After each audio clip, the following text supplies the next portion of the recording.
Halo, Assalamualaikum warahmatullahi wabarakatuh. Selamat datang kembali di channel saya.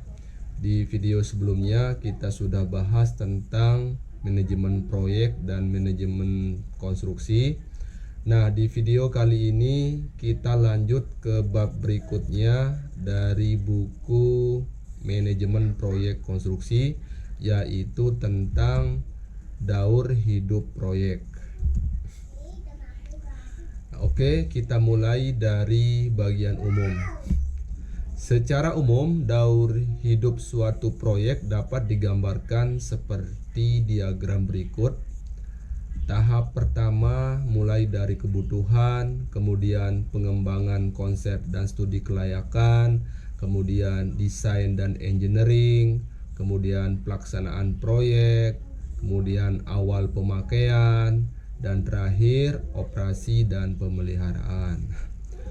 Nah, dari diagram di atas jelas terlihat bahwa pada suatu proyek konstruksi terdapat unsur-unsur proyek yang bila unsur-unsur ini bertemu dengan menghasilkan suatu progres untuk konstruksi gedung dan akan menghasilkan suatu penyelesaian masalah untuk konstruksi sipil seperti jalan, bangunan irigasi, dan lain-lain.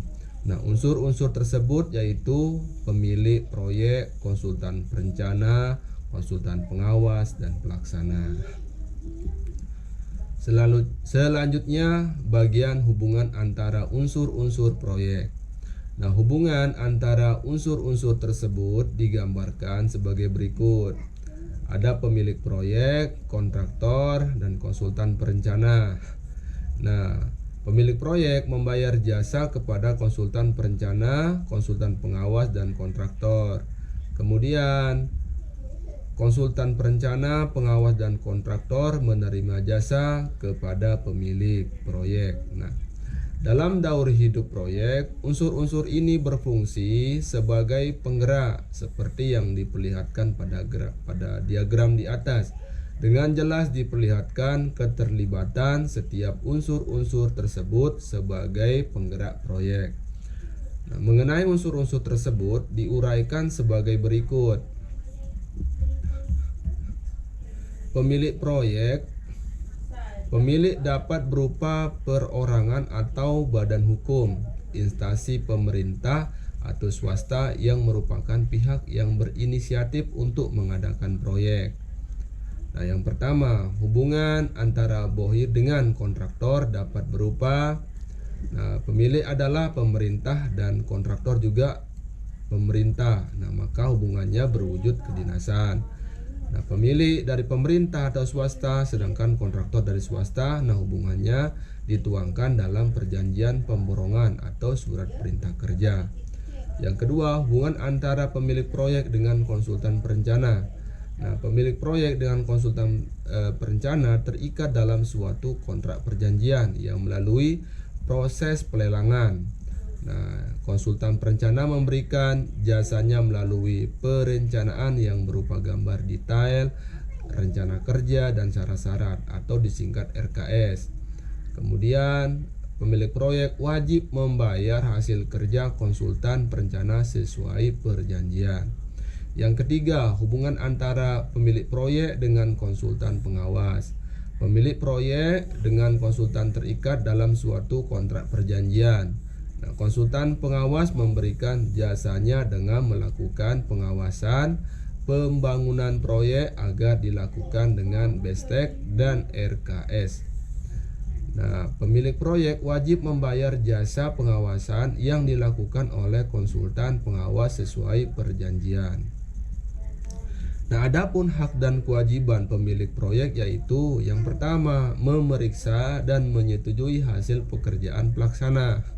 Yang kedua, menerima hasil pekerjaan. Yang ketiga, membayar hasil pekerjaan. Kemudian, pelaksana atau kontraktor. Pelaksana adalah perorangan atau badan hukum, swasta atau pemerintah yang melaksanakan suatu proyek yang diperoleh suatu pelelangan, penunjukan langsung atau pengadaan langsung. Hubungan antara kontraktor pelaksana dengan konsultan pengawas yaitu Pengawas mengawasi pekerjaan kontraktor sesuai atau tidak dengan BESTEK. Nah, tujuan dan tanggung jawab pelaksana adalah sebagai berikut. Melaksanakan sarana penunjang bagi kelancaran pekerjaan. Kemudian mempersiapkan bahan yang berkualitas dan memenuhi persyaratan BESTEK. Kemudian mengadakan tenaga kerja yang berpengalaman serta peralatan yang diperlukan. Kemudian melaksanakan pekerjaan sesuai dengan gambar BESTEK dan peraturan yang tercantum dalam RKS. Kemudian menyelesaikan dan menyerahkan pekerjaan tepat pada waktu yang telah ditentukan dalam perjanjian atau kontrak. Kemudian mengadakan pemeliharaan selama proyek tersebut masih dalam tanggung jawabnya. Bertanggung jawab terhadap fisik bangunan selama dalam masa pemeliharaan.